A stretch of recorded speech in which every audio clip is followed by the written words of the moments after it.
I exclaim. Nice! Nell's hair colour has changed about 106 times since we were at uni together, whereas mine hasn't changed once. It's still the same dark auburn, straight down to my shoulders, easy to swish into a ponytail. Not that her hair is really on my mind right now. I was distracted momentarily by Seth's texts. But now that I'm inside the house, my throat is starting to tighten. My stomach feels heavy. I glance down at Harold, and he turns his head inquiringly towards me in that adorable way he has, whereupon my eyes start to prickle. Oh, God, can I really do this? Nell squats down and holds out her hands to Harold. Ready for your holiday? Harold surveys her for a moment, then turns back to me, his liquid brown gaze fixing mine piteously. If anyone thinks dogs can't understand everything we say and do, then they're wrong, because Harold knows. He's trying to be brave, but he's finding this as hard as I am.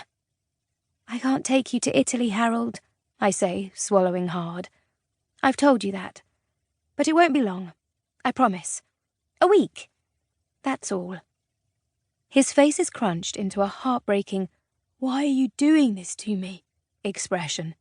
His tail is gently thumping on the floor in an encouraging, hopeful way, as though I might suddenly change my mind, cancel my flight, and take him out to play. I've sworn I won't cry, but tears are brimming as I gaze at his bright, intelligent face. My Harold. Best beagle in the world, best dog in the world, best person in the world.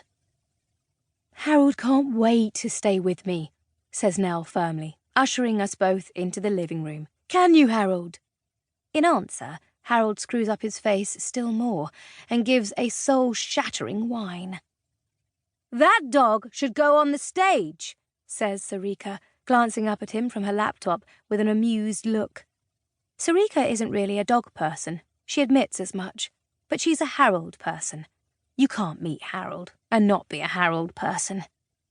I found Harold at a rescue centre 4 years ago when he was just a puppy, and it was instant, utter devotion. He looked up at me, his eyes bright, his breath all snuffly and excited, and he seemed to be saying, "There you are. I knew you'd come." I'm not saying it was plain sailing. I'd never had a dog before. I'd longed for one as a child, but my parents were the types who keep vaguely promising, then it never happens. So I was a beginner at looking after a dog. And Harold was a beginner at being looked after, because believe me, he was not looked after by the people who abandoned him on the side of the A414. That was not looking after him. Just thinking about it makes me feel hot and bothered. Anyway, it's been a learning curve. When Harold first arrived at my flat, he had a freak out. He was quite clearly saying, "What have I done, agreeing to live with you?" And I had similar wobbles. There was quite a lot of howling on both sides. But now I can't imagine life without him. Yet here I am, planning to leave him for a week. Maybe I should cancel. Yes, I should cancel. Ava, stop stressing. You realise he's trying to make you feel bad, says Nell. She turns to Harold and surveys him sternly. Listen, mate, I don't fall for your hammy act. Ava can go on holiday without you. It's allowed, so stop giving her a hard time.